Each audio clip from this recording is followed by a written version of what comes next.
Welcome to the Writing with Purpose podcast, where I, Anna Woolliscroft, chat with fellow writers and outdoor enthusiasts about how we can embrace creativity and curiosity to live a life full of adventure that doesn't feel like hard work. I delve into exploratory conversations about my two loves in life, writing and nature connection, as part of my mission to share the well-being benefits they both bring. It's wonderful to have you here today.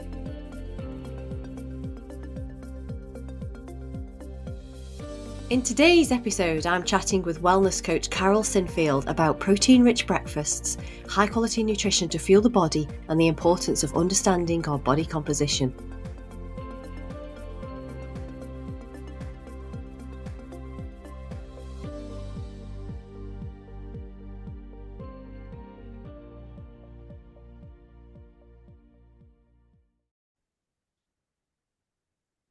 Hello, Carol. Welcome to the Writing with Purpose podcast. It's fabulous to have you here.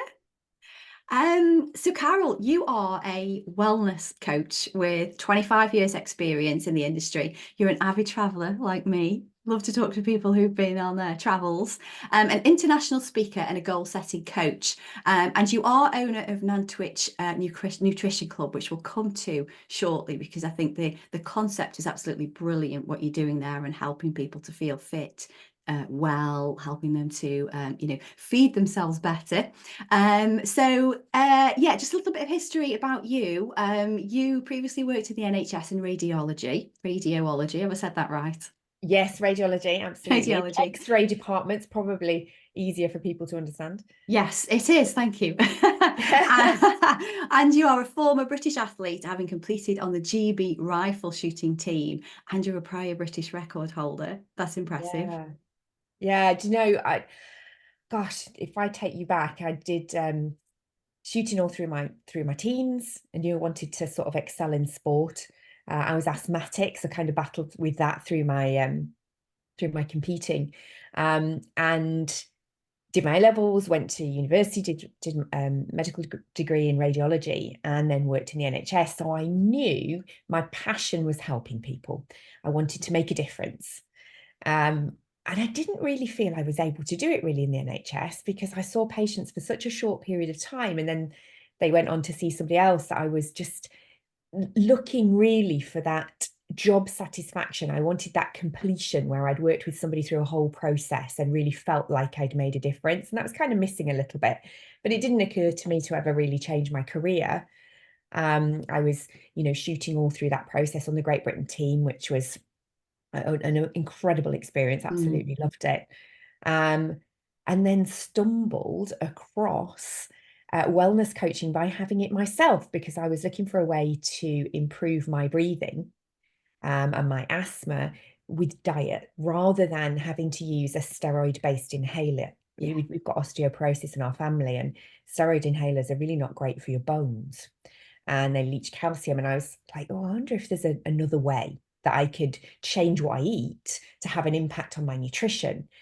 And I didn't know that much about nutrition, I'll be really honest. I'd learned some things in my degree, but I wasn't having donuts for breakfast. So I thought I was probably doing all right with my diet. I wasn't particularly eating a poor diet. But when I look back, actually, I was eating a lot of carbohydrates.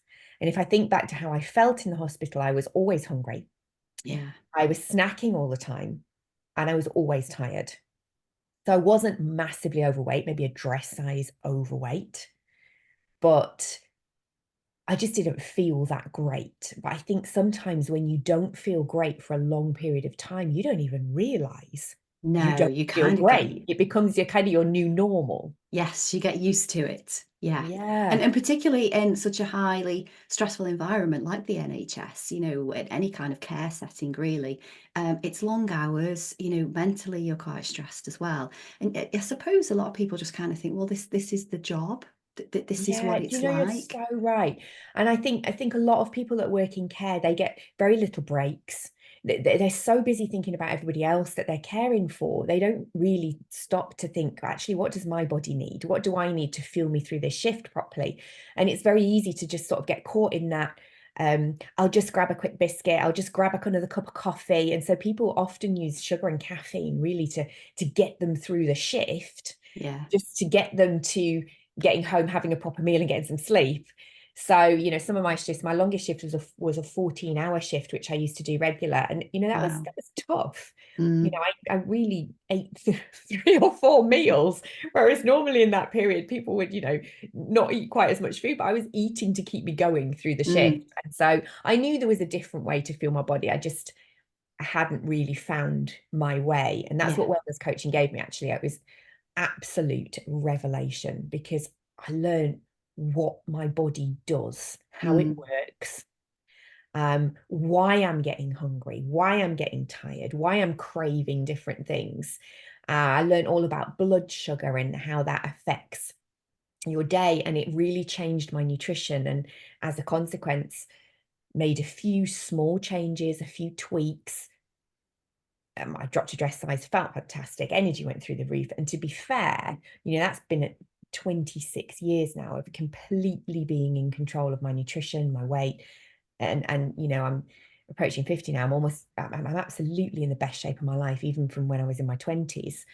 And I think the compound effect of great nutrition, when you get it right, it's profound. Yeah. And it doesn't take a lot, Anna. It's just a few small tweaks, a few understandings of what the body needs and actually what it doesn't need Mm.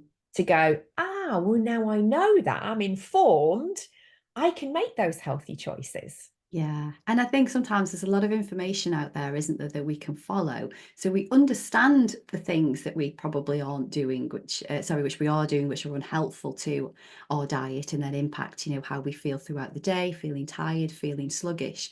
But I think sometimes until we actually take those steps and we perhaps feel it, we feel the Yeah. change in, we feel more alert, we've got more energy, we perhaps don't feel bloated quite the same. It almost doesn't have the same impact to just have someone tell us that or to read it somewhere. Or I know sometimes some of these, BBC programs are quite shocking in some of the stats that they show us, which, for a time we might make a few changes. But yeah, I think you've kind of got to pay attention to how that feels. And it sounds as though when you made a few changes, you felt that and you thought, this is great, I've got the energy now, I don't need to Yeah. keep reaching for the biscuits and the coffee to keep me on that level, that I know how to do it properly without, Yeah.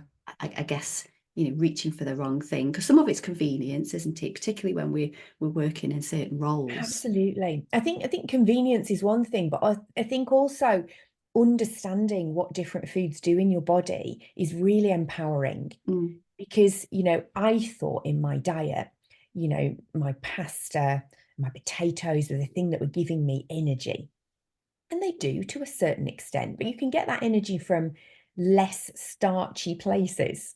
So you can get that from your protein, from your chicken breast, from your vegetables and things like that, and reduce your starch a little bit. And actually the compound effect of that is your energy goes up. Yeah. And so just understanding how much protein, for example, my body needed, how much Mm. water my body needed, how much fiber my body needed, I was like, oh, wow, now I know those, I can see I am well off the mark. Yeah. And just making those small tweaks, profound difference. And Mm. it's not, for me, it's not just about not getting ill. It's about optimum nutrition. And it doesn't take a lot to get optimum nutrition. And that is when you're not just not getting ill, but you feel optimally healthy. You're giving your cells the best chance to replicate. You're fighting off illnesses and bugs and colds and flus. You're strengthening your immune system. You're slowing down the aging process. And essentially for me, I noticed I've got literally a few extra hours in my day that I wasn't exhausted or falling asleep on the sofa or not wanting to get out of bed in the morning. I get more out of my life now. I don't need a nana nap or all of those things. I'm just like, I'm firing on all cylinders and just feeling my absolute best 24/7, proper Energizer Bunny stuff. Yeah. And that comes from nutrition. The ratio is 80% nutrition, I was going 20% to ask that. exercise. Yeah. Mm. Yeah. So Mm. I think a lot of people get it sometimes the wrong way round, and they go Mm. to the gym and they work really hard. But if their nutrition's not on point, listen, you can exercise till the cows come home. If you haven't got the raw material to build your muscle with, that protein, that building block for your lean muscle tissue, you can't build the muscle. Yeah. So you're going to find it really difficult. And that's when people go to the gym, they work really hard, and actually they end up getting tired and they get injured because they haven't got the right nutrition to sustain that level of activity. Yeah, If so they you get might the pull a nutrition muscle right, or something like that yeah, in an injury. Yeah. yeah, 80% nutrition, 20% exercise. You can actually get away with smart hit workouts, exercise less, but actually get better body composition, better Mm. shape, stronger, fitter, slimmer physique because your nutrition's on point. Yeah, yeah. I'm going to ask you because I need to go shopping today, Carol. So I'm going to ask you in a second just about some what should I look out for on the supermarket shelves when I'm doing my shopping, or perhaps maybe share if it's okay with you, maybe a Yeah. breakfast, a couple of lunches, some evening meals, and you could share some tips about how I can tweak that to make it healthier for me. But I just want to talk a little bit about Nantwich Nutrition Club because myself and my partner have attended with you in the past, and it's a great concept. It's a lovely, supportive community that you've got there with your wellness team, which are there to advise and help and go through food plans with people, but also the people that are there. They've all got this common goal of, becoming healthier, understanding what they're eating and how to go about, planning their meals to get the most nutrition out of it. And some of the stories and the successes, shall we say, are just amazing. But what I'd love for you to share just a little bit, because I think this might help people to understand what's going on inside their bodies, that you've got this machine, haven't you, that you you offer consultancy sessions and you basically weigh people, don't you, on this machine. So what stats do you take, and what do these measurements mean, and how can that sort of just help people to understand the importance and the impact of nutrition on their mental and physical health? Yeah, it's a great question. So the emphasis behind Nantwich Nutrition is to move people away really from diets and Mm. thinking about, for example, reaching a optimum weight as dieting. Because dieting's temporary, people tend to go, oh, I want to be, they've got this fixed idea in their mind of what they want to achieve, a certain weight or a certain dress or trouser size. And they go, okay, well, I'm going to stick to this regime until.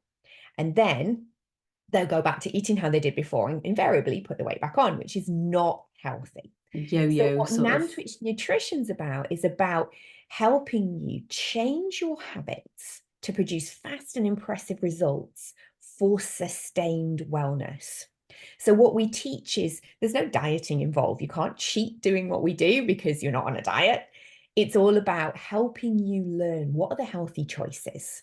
What are the right things to pick when you go out for a meal? How do you manage a holiday and not come back a stone heavier? It's all sensible, healthy eating tips. And everything starts for us at Nantwich Nutrition with something called a wellness evaluation. So this is the consultation you mentioned.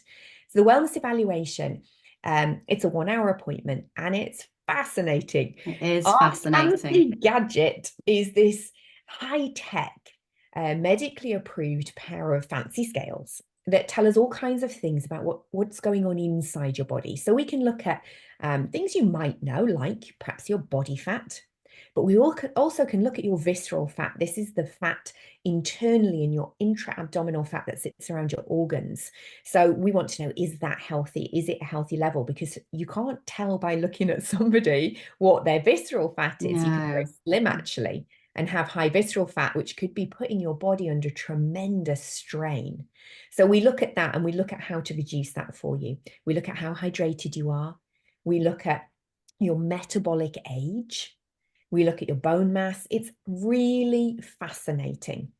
And generally, metabolic age is the one that gets people because, of course, when our metabolic age is saying higher than our actual biological age, it's kind of a little bit concerning. You're like, oh, I Yeah. don't like that. What can I Alarm do bells about should that? ring. Yeah. So what we do is we take people through a process. We help them understand what their numbers are. We set some goals for where their numbers could be. And then we help look at that person's diet. What are they eating on a daily basis? We look at the frequency of how somebody eats. We look at the amount of protein because based on your muscle mass, we can calculate exactly how much protein your body needs so you can hit that target actually hopefully exceed that target. That's going to help make sure that you can build lean muscle tissue effectively. You're not getting hungry. And we know that protein is such an important part of our diet because protein balances our blood sugar. So if you think about a day, most people in the UK start their day with a carbohydrate-based breakfast. So we think about things like, toast, cereal, fruit, porridge, they're very common breakfast foods. But when we eat carbohydrates, all carbohydrates, regardless of their source, turn to sugar in the body. Our body then utilizes that sugar as fuel. So we'll either use it there and then, or our body goes, oh, we don't need that right now because you're sitting on the sofa watching a film. I'll store it for you for later. On your hips, your thighs, your bum, your belly. Charming. Thanks. That's only a biscuit. Or worse, it was just a banana. I thought I was being healthy. But we're going to store that excess sugar.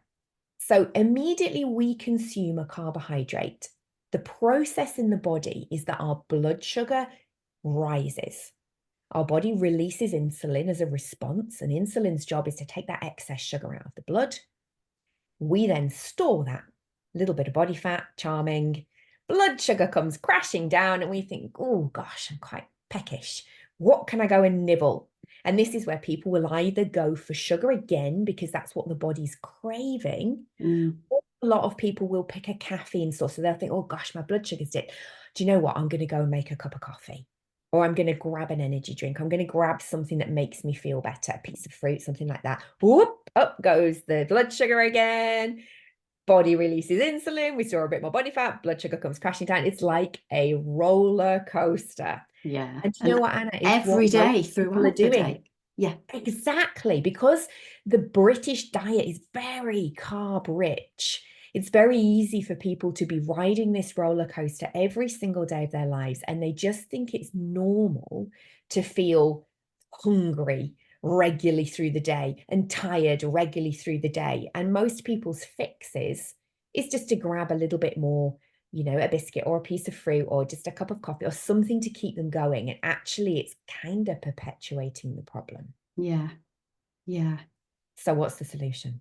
Yeah, what is the solution? So I was going, as you were saying that, it was making me think because I was having a conversation with somebody the other day who'd just been on a cruise. And it's kind of all you can eat really in those circumstances, isn't it? But there is so many of those carbs on there. But when you mentioned let's face it, Anna, why do we eat carbs? They are delicious. Yeah. They are sweet, they're moreish, and the moment we eat them, we crave more of them. Yeah. So they're difficult to say no to. I get it. Yeah, they are. But temptation is there everywhere. So it does take quite a strong mindset, I think, to say, no, not today. Not tomorrow. And it's not always about just getting rid of them completely, is it? But it's making sure that balance. you know what's happening and have that balance. So so this morning, Carol, so if you could perhaps share some tips as to how I could improve my breakfast. And I do have different breakfasts. So it's not that I have the same thing every day, but I love a bagel with a slice of ham, some mustard, some avocado and an egg. So I know I've got protein in there. So I'm trying because the protein's in there, but equally I know I've got the carb as well and probably quite a bit of salt content within the ham. So are there any suggestions of how I could improve that breakfast without sort of saying no maybe to the whole thing? So one thing you mentioned a second ago, you talked about but it's about mindset. If you're trying to not eat so many carbohydrates, it's about mindset. And don't get me wrong, I'm not advocating, high protein, low carb or anything like that. I'm advocating balance for the body and giving your body what it needs to function properly. So one important little note is a balanced nutrition intake is good sitting around 40, 30, 30. So 40% carbohydrates, 30% protein, and 30% fats. Okay. These are your macronutrients. Macronutrients are things we need in relatively large amounts. So 40% carbs, 30% protein, 30% fats. Generally, you don't need to look for the fats because they're attached to the protein.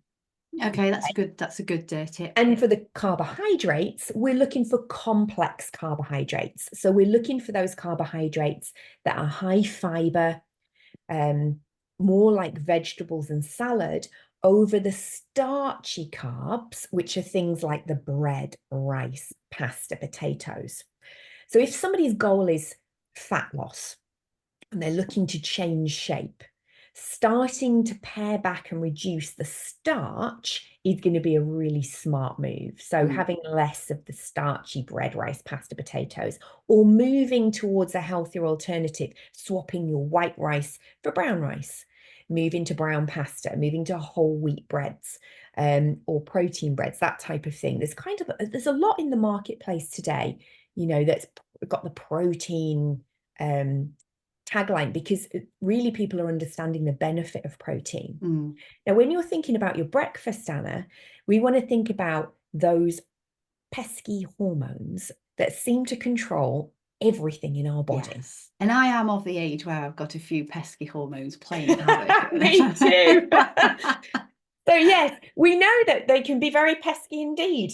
And insulin's job, when we're eating those carbohydrates, insulin turns us into a bit of a fat storing machine. Now, obviously, this comes from the caveman days when there wasn't enough to eat, and the caveman would, kill a bison or something in the winter, and in the summer, and then they would live off that all through the winter. And the cavemen that put the most weight on were actually the ones that made it through the winter. So it was kind of survival of the fittest. Today, of course, we don't need to store massive amounts of fat to get us through the winter because we have fridges and Tesco's.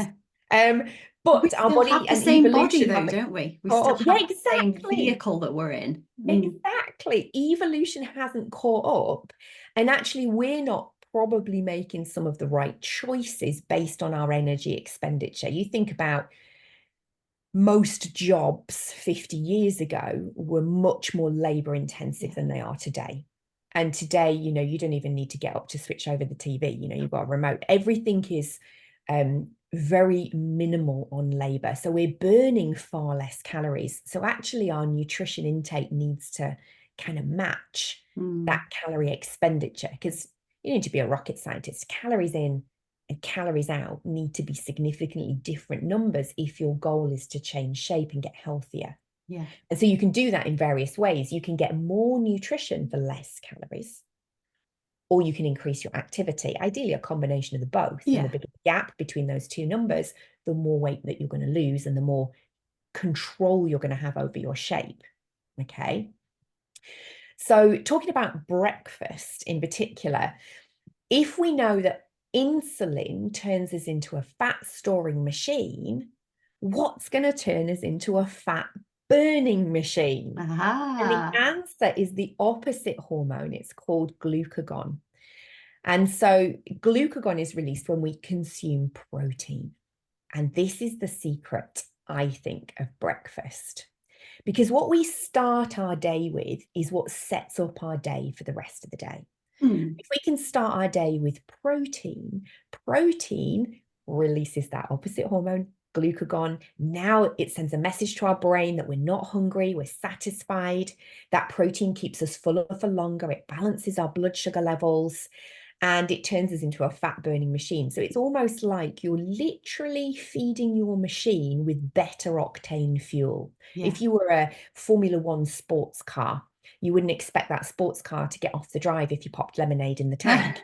You put a poor quality nutrition in, your machine is not going to function great. Yeah. If you put poor quality nutrition into our body, the sad thing is actually it will keep going. It'll limp on through the day. But if you've not given it the quality of nutrition it needs, your body starts robbing it internally from where it needs it. So if you've not given it any protein in the morning and it needs protein, it might rob a little bit from your organs. That's not great if we've got that going on a daily basis consistently, because we're not feeding our body what we need, because it's going to be pinching water, pinching things from bits we don't need it to. Yeah, and I suppose this is why we our have body works at optimum. Sorry, Caroline. Couldn't wait to get something out there. I said this is where we potentially then get problems with those organs because they aren't functioning properly because they've been robbed. Absolutely. Yeah. So when we get ill or we get disease, what that actual word breaks down to is dis-ease. Yeah. The body is not at ease because it's not getting the right nutrition, it's not being fueled properly, and as a consequence, there's always payback. So it's going, well, I haven't got the right nutrition, so this is the problem that I'm now faced with because of that. So I think, being mindful of that's really important. I think eating right is really important. So when we're going back to your breakfast with your bagel, your egg, your ham, your things like that, you're doing a lot right, Anna, because you've got in there some protein. So you're going to get about 6 grams of protein in your egg. Not sure so much about the ham, maybe 10, 15 grams, depends on how much ham. What we want to think about the ham is, we're getting a lot of salt in there. It's quite processed. So we can probably get better quality protein. Okay. Just thinking that, proper, it's thinking decent about the cut of ham. quality of your calories. So thinking about, buy the most expensive type of meat you can, because it's going to tend to be a little bit, better quality. Your bagels, that you can get protein bagels now, that's just going to top up the protein a fraction on that. Or you could serve it with something a little bit different. Maybe you could have 2 eggs, but you could have it with asparagus as a base rather than the bagel. That's going to help you get more fiber, a little bit less starchy carb, and it's changing it up. Breakfast tends to be the tricky meal. I'm not going to lie, because when we think of protein-rich foods for breakfast, we think of a cooked breakfast, a traditional bacon, eggs, and sausage and things like that, which do have protein in, don't get me wrong, but they also have a lot of fat. And so you've probably noticed, I don't know, when you've stayed in a hotel and you've gone down for their wonderful breakfast, and it's kept you full all the way through to lunchtime, and you go, goodness me, look, it's 1 o'clock. I haven't even thought about a food. So the principle of protein works. However, to consume that kind of fat on a daily basis is probably going to have other consequences. It's not going to be great for your heart, not going to be great for your blood and things like that. So what we're looking for is that protein-rich start to the day that's quick and easy, without having to get a pan out in the morning. Again, eggs every single day. Eggs are good. The white is where the protein is contained. The yolk is where we're getting a little bit of cholesterol. So we need to be mindful of that, especially if we've got a family history of cholesterol. You probably don't want to be having eggs every single day. So again, it's about balance, protein from different sources. And again, if you're vegetarian, there's lots of different sources. So if we think about our protein-rich foods, if we think lean, we've got chicken, turkey, fish, eggs, tofu, soya, beans, nuts, lentils. So there's lots of different places you can get protein. Your red meats and things like that, I would probably put more occasionally into your diet. So again, if you're having ham every day, that's a red meat every day creeping into your diet. A lot of people, it's funny when people think of pork, because when you cook it, it goes white. A lot of people think it's meat. It's not, it's a red meat. It's still red meat, It's still a red meat. So they have more fat in. So they just ease back on those a little bit and go more for the white meats, lean meats, and put in some vegetarian options as well. It's good for your digestive health to be balanced. If you have a piece of steak, it can take months to get through your digestive tract, which is an interesting thought. When you're trying to get a flat tummy and not feel bloated and things like that, some of the choices we make with our nutrition actually are the things that are meaning we haven't got that flat tummy, we don't feel at our absolute best, because they're very slow to digest foods. And when you think about a steak, a decent cut of steak, perhaps in a restaurant or cooking something yourself, is a bit more of a treat, I would say, for a lot of people. But then you've got the other end of the scale. You've got your hamburgers, you've got your fast food outlets. That is going to be a totally different type of meat, isn't it? It's not going to be a decent rump steak or a sirloin steak or something like that. Very, very different, very different. And what you're getting in a lot of the processed meats like that is a lot of fat. Huge amounts of fat, but you're getting also the salt. They put a lot of bulkers in those foods, so often there's a lot of breadcrumbs and things like that. So actually, ironically, your burger's got carb in it as well. And And they're the types of foods that are going to contribute more to that visceral fat around your organs, because that's the kind of the storing fat, which is Yeah. really not good for our health, that we're looking to reduce that as much as possible. And I think that's something that is never really touched on. You know, fat is kind of just lumped all together as, you know, a as fat, and it's never really separated for the different types of fat. So that visceral fat, it's really interesting. And I forget what my stats were now. I think I'd got so many liters of visceral fat in me. Yeah. And, you know, it is scary because I'm not somebody that's ever been overweight particularly. I put on a couple of stone when I worked on cruise ships, but that was to do with diet, probably having too much alcohol, not enough sleep, you know, a combination of things that, you know, I understand why I put on that weight.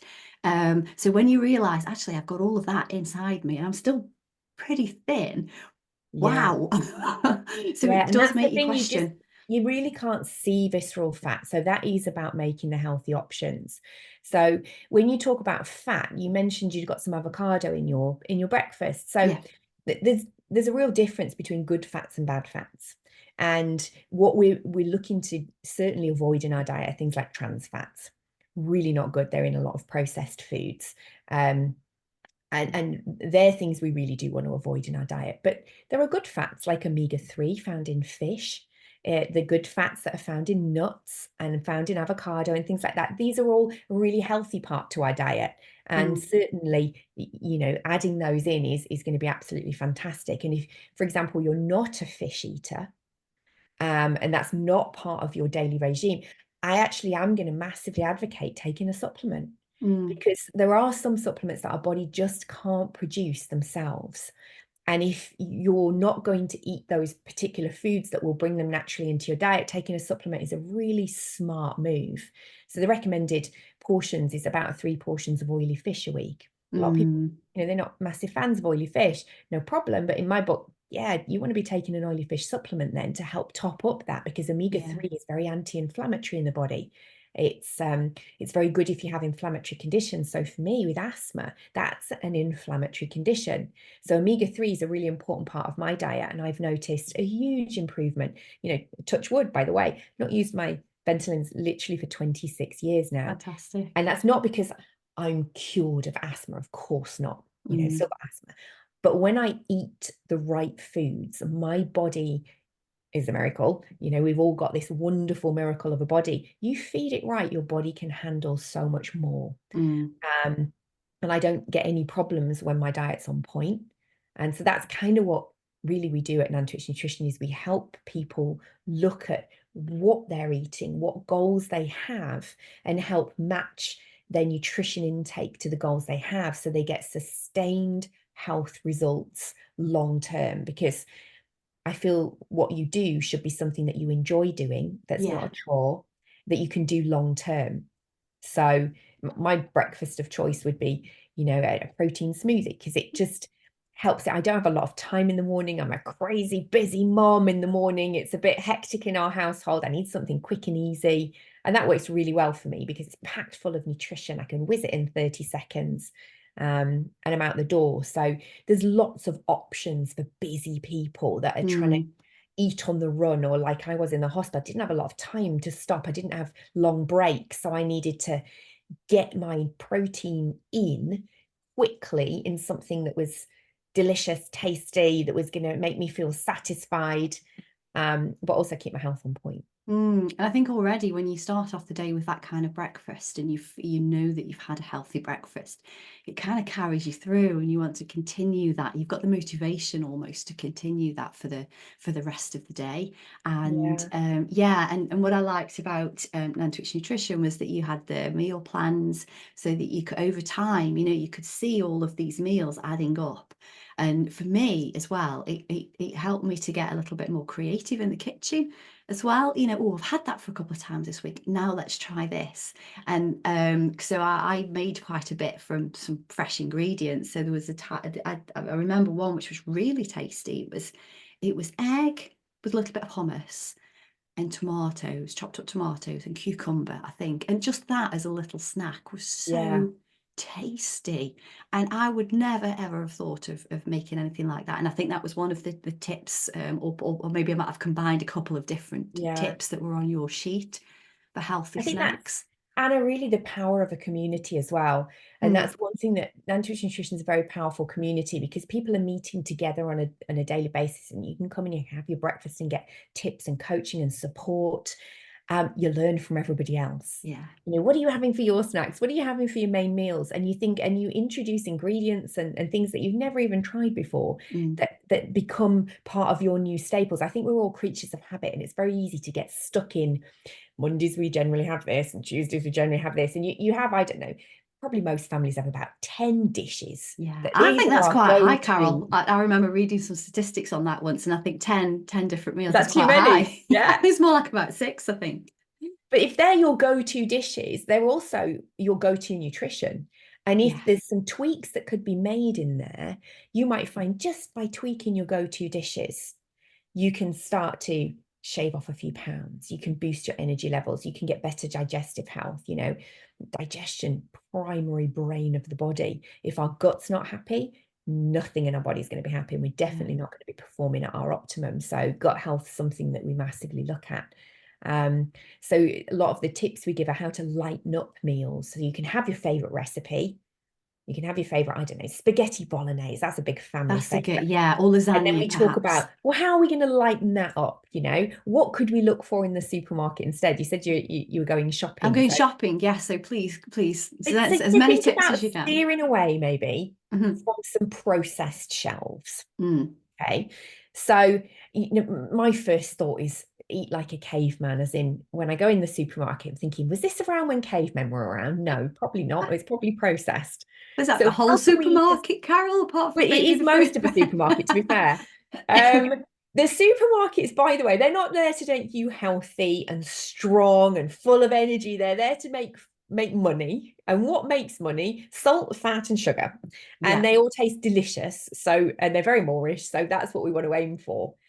But if you can predominantly stay in the fresh aisles, the fresh aisles are really when you're going to get all of those wonderful vegetables and salads. So a good tip at this time of year, we're coming into salad season, eat like a rainbow.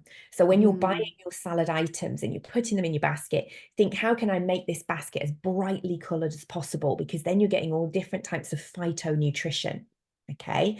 Then you'd be going for your protein aisle, and you'd be getting your lean forms of protein, whether that's meaty things or vegetarian things or even vegan things. You're going to get your protein, and a balanced plate for me is having lots of colorful vegetables and salad, your protein, and then some complex grain on there, maybe some quinoa or something like that. So you've got a nice balanced plate of food. When you're thinking about your snacks, couple of rules of thumb: think around 10 to 15, even up to 20 grams of protein in your snack. That's going to stop you feeling hungry. It's going to keep your metabolism firing on all cylinders, and it's going to get you through to your next meal. So snacking's not bad. Just need to snack on the right things that don't spike our blood sugar. So protein is the key there. Bit of fiber with it is also good, because that's going to help our gut health. It's going to keep us fuller for longer. It's very filling as fiber. And ideally, we want to keep that under around 200 calories. Okay, so we're not going over our calorie target. And that would be our morning and afternoon snack. Lunch, we're going to think about a balanced plate again. So you might want to pick perhaps a chicken salad, or a salad maybe with some marinated tofu pieces. Yeah, so today's lunch, I've made myself and Neil a tuna salad. So we've got salad, got some beetroot in there, I've got some cashew nuts in there, got some brilliant chai. Is it chai or is it chia seeds? I was the chia seeds. They're good. Okay. They've got omega-3, and we were just talking about the healthy fats, so that's great. So that sounds like a really balanced meal, because you've got the protein in there, but you've also got some nuts and different things. So you're getting protein from multiple sources. You've got some good fats in there.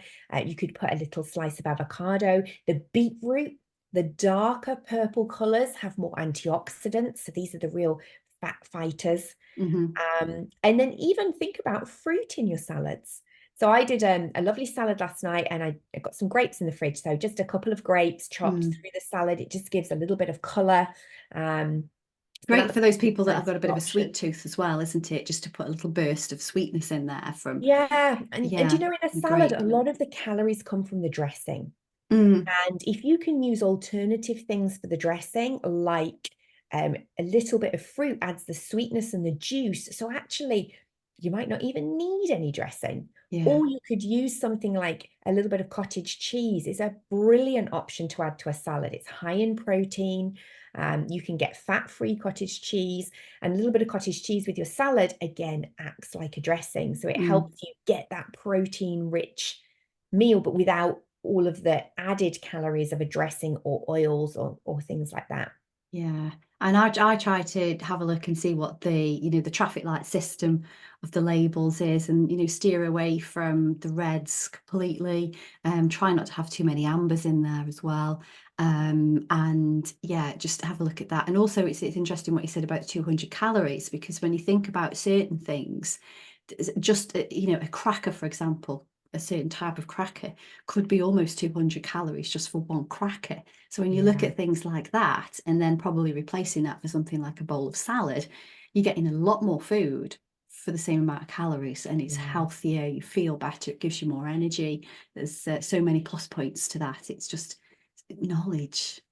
The quality of your calories is so important, because at the end of the day, you're going to consume a certain amount of food, and that certain amount of food could make you feel tired and sluggish and lethargic and the weight creep on, or that exact same amount of calories could have you firing on all cylinders, fighting off all the bugs and colds and flus, feeling your absolute best, totally energized, brain on par, functioning fully. There's a big difference between the quality of calories. So those mindful choices, I think sometimes we go, oh, it's only that, it doesn't matter. But those doesn't matter choices add up. Yeah. And sometimes we get to a point where we go, oh, actually, I'm not feeling my best. My energy's, on the floor. I feel very sluggish. Or I hear a lot of my clients say, do you know what? I've come to see you because I've lost my mojo. If you feel a little bit like you've lost your mojo and you can't put your finger on it, but something's just a little bit off, probably down to nutrition, and a few little tweaks to your nutrition could make all the difference in how you're feeling.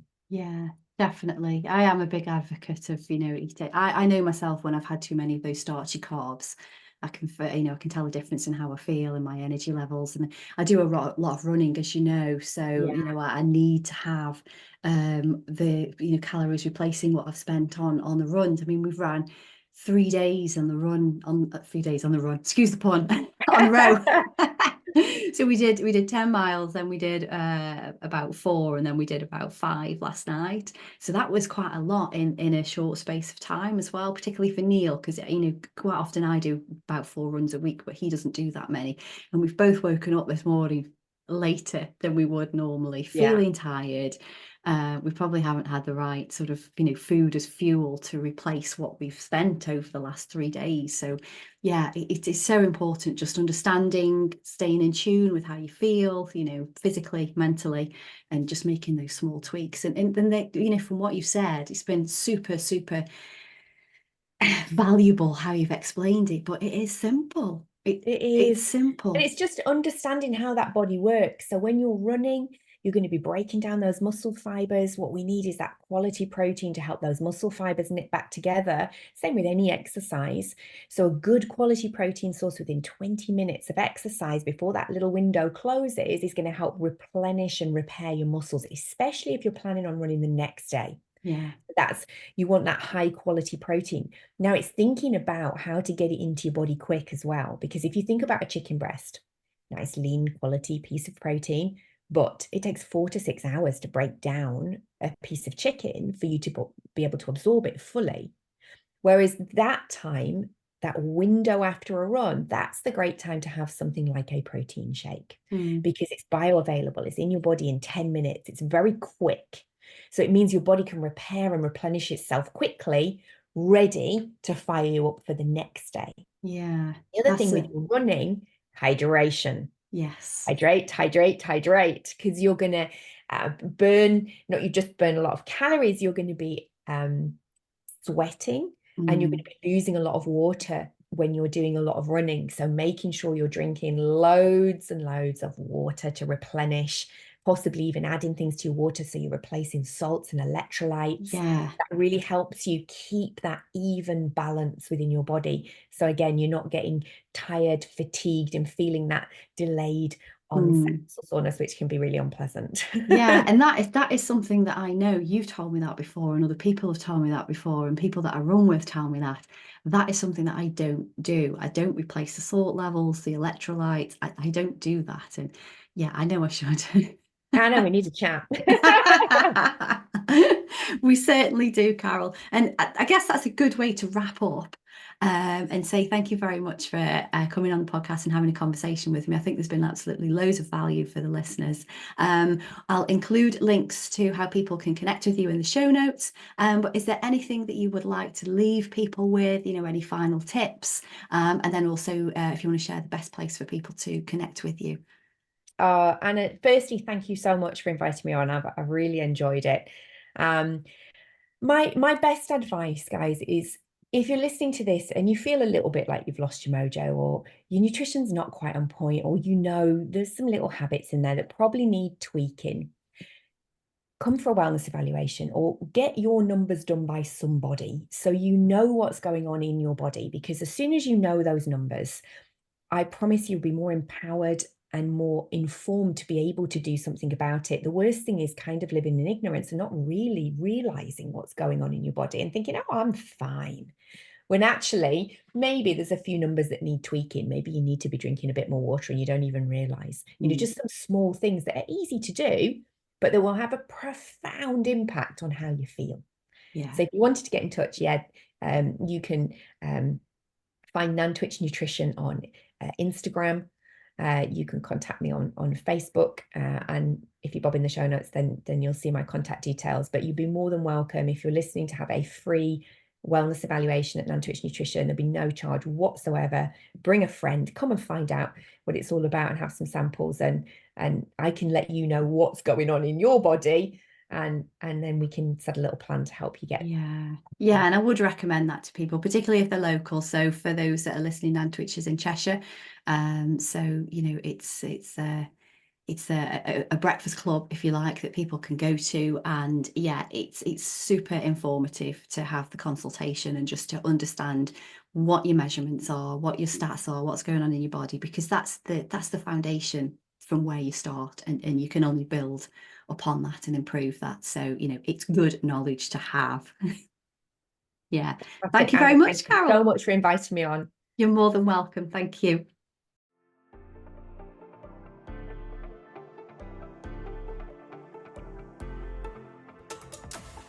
Thank you for listening to today's Writing with Purpose podcast. Having conversations with fellow writers or adventure enthusiasts brings two of my biggest loves in life together, writing and nature connection.